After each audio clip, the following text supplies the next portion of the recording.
పెళ్ళైనా పండగైనా వేడుక ఏదైనా పట్టుచీరల ప్రత్యేక వేదిక వారాహి సిల్క్స్.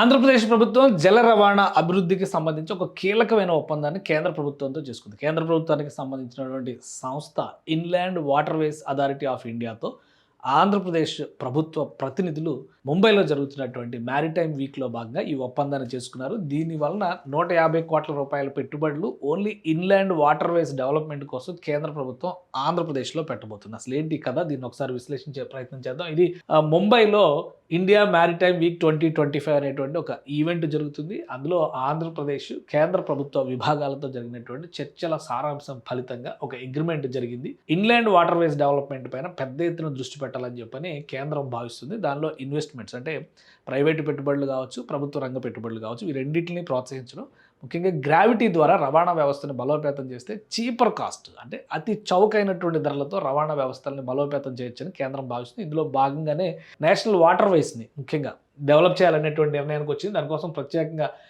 ఈ బాధ్యతలు అప్పగించింది అంతా కూడా కేంద్ర ప్రభుత్వానికి సంబంధించినటువంటి the inland waterways authority of India ఈ సంస్థకి ఆ బాధ్యతలు అప్పగించారు. ఇప్పుడు నేరుగా ఈ సంస్థ ఆర్గనైజ్ చేస్తుంది ఇండియా మ్యారిటైమ్ వీక్ని. ఈ సంస్థతోనే ఇప్పుడు ఒప్పందం కుదుర్చుకుంది ఆంధ్రప్రదేశ్ ప్రభుత్వం. ఆ ఒప్పందానికి సంబంధించినటువంటి ఇది జరుగుతున్నటువంటిది గోరేగాం ముంబైలో జరుగుతున్నటువంటి మీటింగ్ బాంబే ఎగ్జిబిషన్ సెంటర్లో జరుగుతుంది. దానిలో ఈ ఒప్పందం కుదిరింది. దీనికి సంబంధించినటువంటి డీటెయిల్స్ని కూడా షేర్ చేసుకున్నాం. ముఖ్యంగా mile stone for connectivity and growth, ఎందుకంటే ట్రావెల్ త్రూ ఆంధ్రప్రదేశ్ అనేది స్లోగన్తో ఆంధ్రప్రదేశ్ ప్రభుత్వం చేసుకునే సైలింగ్ త్రూ ఆంధ్రప్రదేశ్ ఆ స్లోగన్తో వెళ్ళినటువంటి ఇది అనమాట. ఇక్కడ Andhra Pradesh has signed MOU with inland waterways authority of India to develop 3 major national waterways. NW4 national waterway number 4, national water way number 79 and 104. ఈ మూడింటిని కూడా 150 కోట్లు. The project will Boost connectivity, trade and river based tourism across the state. ఇది ఆంధ్రప్రదేశ్కి కలిసి వచ్చేటువంటి అంశం అనమాట. సో దీనికి సంబంధించినటువంటి వివరాలు, ఇతర అంశాలు కూడా ఒకసారి మనం చూస్తే, సో ఈ వాటర్ వేస్కి సంబంధించినటువంటి గుర్తింపు గతంలోనే చేసింది కేంద్ర ప్రభుత్వం. ఆ లిస్ట్ ఒకసారి మనం చూస్తే, list of national water ways చూస్తే కనుక నంబర్ 4 ఇక్కడ కనిపిస్తుంది. నంబర్ 4 నేషనల్ వాటర్వే నంబర్ 4 ఇది చూస్తే కాకినాడ కెనాల్ అంటే కాకినాడ నుంచి రాజమండ్రి వరకు, అలానే 171 ఈ నంబర్ చూస్తే కనుక గోదావరి నుంచి భద్రాచలం వరకు వెళ్ళేది.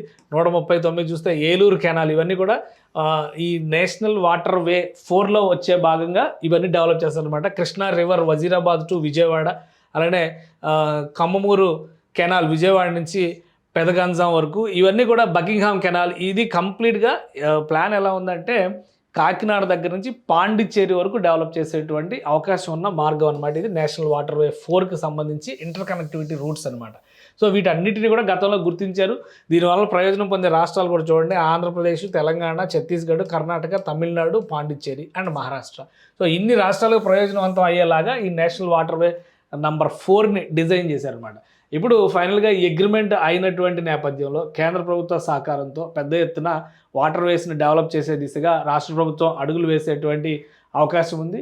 ఇవి అతి త్వరలో దీనికి సంబంధించినటువంటి పనులు, ఎందుకంటే ల్యాండ్ అలాట్మెంట్ రాష్ట్ర ప్రభుత్వం చేయాల్సి ఉంటుంది. ఆ నదుల తీరాల వెంబడి ఎక్కడైతే పోర్టింగ్ పాయింట్స్ అంటే ఎక్కేవి, దిగేవి, సరుకుల రవాణాకు సంబంధించిన వసతులు, ప్రయాణికుల రవాణాకు సంబంధించినటువంటి వసతులు కల్పించేందుకు కావాల్సినటువంటి భూ కేటాయింపులు రాష్ట్ర ప్రభుత్వం చేయాలి. దానికి కావాల్సినటువంటి వసతుల కల్పన, అలానే ఆ కెనాల్ సిస్టమ్ని విస్తృతిపరచడంతో పాటు ప్రయాణం సుఖంగా జరిగే విధంగా, ఎలాంటి అవాంతరాలు లేకుండా జరిగే విధంగా ఏర్పాట్లు చేసేటువంటి టెక్నాలజీని మొత్తాన్ని కూడా అక్కడే ఎన్రూట్ చేసేటువంటి బాధ్యతని కేంద్ర ప్రభుత్వానికి చెందినటువంటి inland waterways authority of India decide చేస్తుంది. ఈ రెండు సంస్థల మధ్య అంటే ఆంధ్రప్రదేశ్ ప్రభుత్వము plus inland waterways authority of India మధ్య జరిగినటువంటి ఈ ఒప్పందం ద్వారా రాష్ట్రంలో జల రవాణాకి మంచి జోష్ వస్తుందని చెప్పని భావించవచ్చు.